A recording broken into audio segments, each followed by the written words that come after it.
जब आंखों में अरमान लिया, मंजिल को अपना मान लिया, तो फिर मुश्किल क्या आसान क्या। जब मेरे दोस्त ठान लिया तो ठान लिया। जी हाँ दोस्तों, यदि आप लोगों ने भी ठान लिया है कि आरआरबी जेईई 2024 को अपना टारगेट बनाना है और पहले ही अटेम्प्ट में अपने सिलेक्शन को आपको श्योर करना है, तो उसके लिए दोस्त एक जरूरत है तगड़ी स्ट्रैटेजी की, और वही स्ट्रैटेजी हम यहाँ पर आज डिस्कस करने वाले हैं। डिटेल में समझने वाले हैं इस एग्जाम के पैटर्न को, और साथ साथ में समझने वाले हैं कि क्या स्ट्रैटेजी हम फॉलो करें कि हम पहले अटेम्प्ट में अपने इस एग्जाम को क्लियर कर सकें। तो जैसा कि आप सभी देख सकते हैं कि सीबीटी 1 के लिए हम बात करने वाले हैं, और वो भी नॉन टेक्निकल जो पोर्शन है उसके ऊपर हम बात करने वाले हैं। तो नॉन टेक्निकल की तैयारी किस प्रकार से करें और एक पावरफुल जो स्ट्रैटेजी जो हमें चाहिए उसके ऊपर भी हम बात करेंगे। वैसे सभी विद्यार्थी की अपनी अपनी एक स्ट्रैटेजी होती है, वह उसे फॉलो करता है, परंतु उस स्ट्रैटेजी को फॉलो करते टाइम भी कुछ ऐसे महत्वपूर्ण बिंदु है जहां उसे ध्यान रखना होता है, जिन बिंदुओं पे वो गलती कर सकता है और जिस वजह से उनका सिलेक्शन रुक सकता है। वो सभी बिंदु आज इस वीडियो में हम बात करने वाले हैं, तो अंत तक बने रहे इस वीडियो के अंदर। चलिए तो शुरू करते हैं। सबसे पहले देखिए, किसी भी एग्जाम की जब हम तैयारी करते हैं तो सीबीटी 1 की जैसे अगर हम तैयारी कर रहे हैं तो हमें सबसे पहले ये जानना जरूरी है कि उस एग्जाम का पैटर्न क्या है, क्योंकि कोई भी रणनीति तभी तैयार की जाती है जब आपको पहले उस युद्ध के बारे में पता हो कि वो युद्ध लड़ा किस प्रकार से जाने वाला है। तो यहाँ पर सबसे पहले अगर हम बात करें कि सीबीटी 1 के लिए तैयारी कैसे करें, तो ये आपके सीबीटी 1 का एग्जामिनेशन का पैटर्न है। तो अगर आप यहाँ पर एग्जामिनेशन के पैटर्न को देखते हैं तो आप देखेंगे कि मैथमेटिक्स जो कि आपके 30 क्वेश्चन लेकर आएगी और 30 मार्क्स के रहने वाले हैं। साथ ही साथ में फिर देखते हैं सेकंड नंबर पर कि आपका इंटेलिजेंस एंड रीजनिंग वाला जो पोर्शन है वो 25 क्वेश्चन आएंगे और 25 मार्क्स को आपको ये देखने को मिलने वाला है। साथ ही साथ में जनरल अवेयरनेस 15 मार्क्स और 15 नंबर जो है आपकी यहाँ पर देकर जाएगी, और जनरल साइंस जो है वो आपके 30 नंबर की जनरल साइंस आएगी और ये 30 नंबर देकर जाएगी। यानी टोटल अगर हम देखें तो 100 आउट ऑफ 100 ये आपका बन रहा है, यानी कि आपके 100 क्वेश्चंस हो गए और 100 आपके मार्क्स हो गए। साथ ही साथ में अगर हम यहाँ देखें तो टोटल जो टाइम है वो आपका 90 मिनट्स का देखने को मिलेगा। अब यहां से ही सबसे पहले सबसे इंपॉर्टेंट गेम शुरू होता है कि सबसे पहले सबसे इंपॉर्टेंट चीज ये है कि 90 मिनट में आपको 100 क्वेश्चन बनाने, मतलब कि एक क्वेश्चन के लिए आपको 1 मिनट से भी कम समय मिलने वाला है।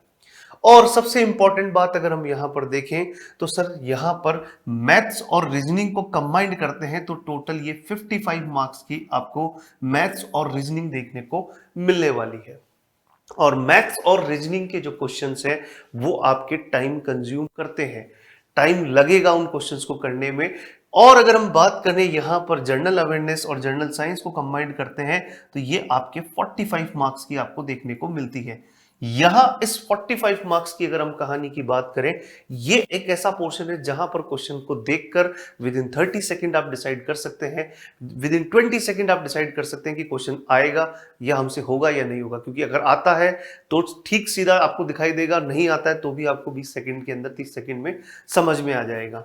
यानी यहां आपको टाइम कम लगने वाला है, यहां थोड़ा सा टाइम ज्यादा लगने वाला है। तो आपको अपने टाइम को किस तरह से मैनेज करना होगा, यहां आपको टाइम बचाना होगा ताकि आप यहां पर टाइम अपना कंज्यूम जो है वो उस हिसाब से बैलेंस कर सकें। साथ ही साथ में अगर हम यहां पर बात करें तो जनरल साइंस का नंबर जो है वो ज्यादा है, और चूंकि एक बीटेक वाला बच्चा है, टेक्निकल फील्ड से है, तो उसके लिए फिजिक्स और केमिस्ट्री से डील करना थोड़ा आसान रहता है। अगर इसमें भी मैं बात करूं तो अगर इंपॉर्टेंटली अगर मैं बात करूं तो फिजिक्स से डील करना है, फिजिक्स को पढ़ना उसके लिए आसान रहता है। तो देखिए, जब भी आप इस तैयारी की शुरुआत कर रहे हैं, अगर आप पहली बार इस युद्ध के लिए अगर आप उतरने वाले हैं, तो मेरा आपको सबसे पहला सजेशन ये है कि जनरल साइंस में आप उस पोर्शन से तैयारी शुरू करें जो आपको आता है, ताकि एक थोड़ा सा कॉन्फिडेंस आपको क्या होगा, मिलना शुरू होगा कि हाँ मैं इस तैयारी के अंदर मैं भी उतर सकता हूँ, मैं भी इस तैयारी को कर सकता हूँ। जब आप उस सब्जेक्ट को पढ़ रहे होंगे, जैसे फिजिक्स आप मान लीजिए पढ़ रहे हैं, तो आपने मान लीजिए 8 दिन पढ़ा फिजिक्स को और उसके बाद में आपने टेस्ट दिया और आपके अच्छे मार्क्स आए, तो कॉन्फिडेंस बिल्डअप होगा कि हाँ मैं इस तैयारी के हिसाब से बिल्कुल एकदम परफेक्ट कैंडिडेट हूं। तो इस तरह से आप यहां पर जनरल साइंस से तैयारी शुरू कर सकते हैं। साथ ही साथ में अगर मैं बात करता हूं कि मैथ्स और रीजनिंग, तो देखिए अगर एक टेक्निकल विद्यार्थी है तो ये वाला पोर्शन उसका कहीं ना कहीं इनबिल्ड मजबूत होता है। बस काम करने की जरूरत होती है उसे उस फिनिशिंग की, कि यहाँ पर किस तरह से मैं अपने टाइम को जो कंजप्शन है उसका कम कर सकूं। और यहाँ ही इंपॉर्टेंट रोल आ जाता है आपको, कि आपको इस सब्जेक्ट को इस तरह से पढ़ना है कि आपको इनके अंदर के अंदर जो ट्रिक्स हैं वो मालूम हो कि किस तरह से क्वेश्चंस को कम समय के अंदर बनाना है। तो जब आप शुरू करेंगे तो आप जनरल साइंस में जिस तरह से मैंने आपको बताया इस तरह से आप शुरू कर सकते हैं, और मैथ्स एंड रीजनिंग के अंदर आप शुरू करेंगे तो दोनों को साइमल्टेनियसली शुरू करेंगे, पर उसमें भी आप पहले रीजनिंग से शुरू करेंगे ताकि रीजनिंग थोड़ा सा कंपैरेटिवली मैथ से आसान रहेगा। आपके अंदर फिर से वो एक कॉन्फिडेंस आएगा कि हाँ मैं रीजनिंग को इजीली समझ पा रहा हूँ और रीजनिंग से मैं शुरुआत कर सकता हूँ। रीजनिंग में भी आप जब शुरुआत करें तो आप coding, decoding, series in chapter से शुरुआत करें, जो कि बहुत ही बेसिक लेवल पर चैप्टर्स हैं जिसके अंदर आपकी अंडरस्टैंडिंग धीरे धीरे डेवलप होती है। साथ ही साथ में जब आप मैथमेटिक्स की बात करेंगे तो पहले एक बार इनके सिलेबस को समझ लेते हैं कि सिलेबस में एक्चुअली क्या क्या चीजें हैं। तो जैसा कि आप देख सकते हैं कि अगर मैथ्स की अगर मैं बात करता हूं तो मैथ्स का सिलेबस आपके सामने है। Number system, BODMAS, decimal, fraction, LCM, HCF, ratio, proportion, percentage, mensuration, time and work, time and distance, simple and compound interest, आपका profit loss, algebra, geometry, trigonometry, statics, square root, age calculation, calendar, clock and pipe and cistern, ये सारी चीजें आपको maths के अंदर दिखाई देती है। तो काफी लंबा चौड़ा सिलेबस है। अब आपको जब आपको पढ़ना शुरू करना है मैथ्स को तो ये चीज को ध्यान रखें कि आप सबसे पहले नंबर सिस्टम से अपनी चीज को शुरू करें, ताकि आपको मैथ्स के अंदर जो एप्टीट्यूड हम इसे बोलते हैं वो एप्टीट्यूड, वो अभिरुचि कहीं ना कहीं आपकी डेवलप हो इस मैथ्स के प्रति। तो नंबर सिस्टम से आप अपनी शुरुआत करें। नंबर सिस्टम्स में ही आपका बोर्ड मास भी आ जाएगा, नंबर सिस्टम में आपका decimal, fraction and LCM, HCF ये वाला पोर्शन आपका आ जाएगा। उसके बाद में आप फिर बात करेंगे सर आपके अरिथमेटिक के अंदर आप परसेंटेज, परसेंटेज, आप रेशियो, प्रोपोर्शन, उसके बाद में आपका profit loss, simple interest, time and work, time and distance, इनके ऊपर आप अपना काम करेंगे। एंड एट द एंड जब आप आएंगे तो फिर आप इसके जो मैथ्स के सबसे डिफिकल्ट टॉपिक्स कहा जा सकता है जिसमें थोड़ा सा अंडरस्टैंडिंग अच्छी लेवल पर चाहिए होगी, तो वो है आपके ज्योमेट्री, अलजेब्रा, ट्रिग्नोमेट्री, आप इनके ऊपर काम कर सकते हैं। तो इस तरह से आप मैथ्स में अपने जो है अपनी पढ़ने का तरीका या पढ़ना जो आप शुरू करेंगे वो इस तरह से आप अपना शुरू कर सकते हैं।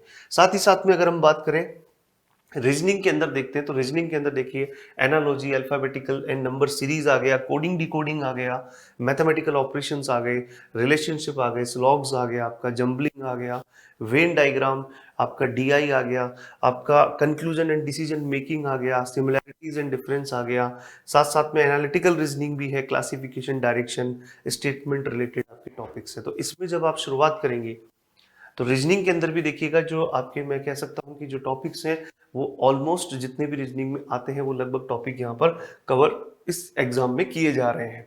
इसमें भी जब आप अपना शुरू करेंगे तो सबसे पहले आप कोडिंग, डिकोडिंग, आप series, missing term, analogy, classification, in chapter से शुरुआत करेंगे। ये सब एक जैसे चैप्टर हैं क्योंकि इन सब में नंबर और लेटर का ही गेम आपको देखने को मिलता है। उसके बाद में जैसे ही ये 7 चैप्टर का ये एक बंच जब कंप्लीट हो जाए तो उसके बाद में आप फिर शुरुआत करेंगे अपनी किससे, डायरेक्शन, रैंकिंग, आपका ब्लड रिलेशन, इन टॉपिक से आप अपनी चीज़ों को धीरे धीरे पढ़ना शुरू करेंगे। एंड देन जैसे ही ये कंप्लीट होता है आप नॉन वर्बल वाला जो पोर्शन है, वाटर इमेज, मिरर इमेज, इस तरह के जो टॉपिक्स हैं उन्हें कंप्लीट करेंगे। एंड एट द एंड जब आप रीजनिंग में बहुत अच्छे तरह से, जब अच्छे लेवल पर पहुंच जाएगी अंडरस्टैंडिंग, तब आप ये स्टेटमेंट रिलेटेड जितने भी टॉपिक्स हैं इन्हें आप कवर करने वाले हैं। तो ये आपकी स्ट्रैटेजी रहने वाली है मैथ्स एंड रीजनिंग के लिए। मैं बिल्कुल इस तरह से समझाने की कोशिश कर रहा हूं कि अगर एक विद्यार्थी पहली बार ये एग्जाम देने जा रहा है, जिसे सीबीटी 1 के बारे में या इस एग्जाम में कैसे अपनी स्ट्रेटेजी को बनाए बिल्कुल आइडिया नहीं है, तो इस वीडियो के माध्यम से वो अपनी एक स्ट्रेटेजी बनाने की कोशिश कर सकता है, शुरुआत कर सकता है। और बिल्कुल पहले अटेम्प्ट में क्लियर करने वाली बात जो है वो कहीं ना कहीं उसे आप बिल्कुल सिद्ध कर सकते हो कि हाँ ये बिल्कुल पॉसिबल है और हम अपनी मेहनत से और सही स्ट्रेटेजी को फॉलो करते हुए ये काम करके दिखा सकते हैं। साथ ही साथ में अगर हम बात करें जीके के अंदर, अगर हम बात करते हैं तो इसका नंबर 15 ही है।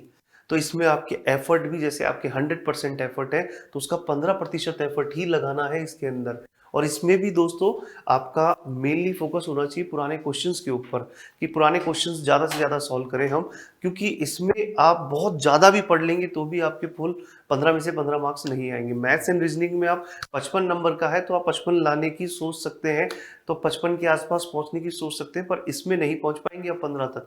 इसमें आपके मार्क्स 7-8 इतना ही पहुंच पाएंगे आप, क्योंकि जीके का ऐसा पोर्शन है कि कहाँ से कहाँ क्वेश्चन आएगा हम नहीं लगा सकते आइडिया। तो इसमें आपके एफर्ट भी उतने ही होने चाहिए और ज़्यादा आपका जो फोकस होना चाहिए वो पुराने क्वेश्चंस के ऊपर होना चाहिए। करंट अफेयर्स हो गया, ज्योग्राफी हो गया, आपका हिस्ट्री, कल्चर, पॉलिटी, इकोनॉमी, सब कुछ कवर कर रहा है ये। पर नंबर है 15, तो आपके एफर्ट भी उसी तरह से होने चाहिए। आपको सबसे पहले इसमें ये देखना होगा कि पीवाईक्यू में किस तरह के क्वेश्चंस पूछे गए हैं, तो उसी हिसाब से आपके परसेंटेज इनको भी आपको देना होगा कि किस किस का परसेंटेज कितना रहा है, उसमें भी अपने एफर्ट्स को उसी तरह से आपको डिवाइड करना। अगर मान लीजिए कि इकोनॉमी का परसेंटेज केवल आपके, जैसे कि अगर 5 क्वेश्चन अगर आपके आ रहे हैं तो उसमें इकोनॉमी का क्वेश्चन आ ही नहीं रहा है, या कभी आ रहा है कभी नहीं आ रहा है, तो आपके एफर्ट भी उसी तरह से आपको डिजाइन करना होगा या आपको लगाने होंगे। साथ ही साथ में अगर हम बात करते हैं जर्नल साइंस की, अगर हम बात करते हैं तो जर्नल साइंस में जैसा कि मैंने आपको कहा कि 30 मार्क्स का है, physics, chemistry and life science तीनों है। ये वाले पोर्शन से आपके क्वेश्चंस आते हैं, पर ये वाला पोर्शन आप लोगों का मजबूत होता है। ये वाले पोर्शन से क्वेश्चंस बहुत ज्यादा आते हैं और ये वाले पोर्शन के ऊपर आपको मेहनत भी बहुत करनी पड़ेगी। तो यानी आपका शुरुआत आप इनसे करिएगा दोनों से, पर इनको कंप्लीट फटाफट करिएगा, क्योंकि आपका जो मेजर टाइम आपका कंज्यूम होगा वो इनको पढ़ने में होगा, वो है आपकी लाइफ साइंस, बायो वाला जो पोर्शन है। ठीक है, हाँ ये बात बिल्कुल तय है कि ये सारा जो है 10th स्टैंडर्ड सीबीएसई सिलेबस के तक ही आपका है। तो ये आपको बायो के अंदर जो है वो मेहनत करनी पड़ेगी, क्योंकि कहीं ना कहीं ये वाली जो चीज है इससे हमारा लिंक काफी समय पहले ही जो है टूट चुका था, तो इसको पढ़ने में हमें एफर्ट काफी लगाने पड़ेंगे और ये आपका काफी टाइम कंज्यूम करेगी। पर हाँ, आपके 30 मार्क्स में क्वेश्चंस ज्यादा इसी से ही, लाइफ साइंस से ही आपको देखने को मिलने वाले हैं। तो आप अपनी तैयारी को अगर शुरू कर रहे हैं तो आप इस तरह से अपनी तैयारी को पूरा डिजाइन कर सकते हैं। आई होप आपको ये बातें सारी समझ में आई होगी।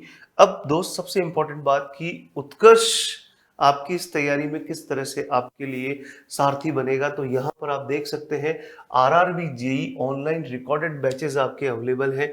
चाहे वो आप सिविल इंजीनियरिंग के लिए तैयारी कर रहे हैं, चाहे आप मैकेनिकल के लिए, चाहे इलेक्ट्रिकल के लिए, सिविल हिंदी में आप तैयारी कर रहे हैं, मैकेनिकल हिंदी में आप तैयारी कर रहे हैं, इलेक्ट्रिकल हिंदी में आप तैयारी कर रहे हैं, सभी तरह के विद्यार्थियों के सपने को साकार करने के लिए यहाँ पर सारे प्रकार के रिकॉर्डेड बैचेस अवेलेबल हैं। और इनकी जो ऑफर प्राइस है वो आपकी मात्र 3,000 रुपए रहने वाली है।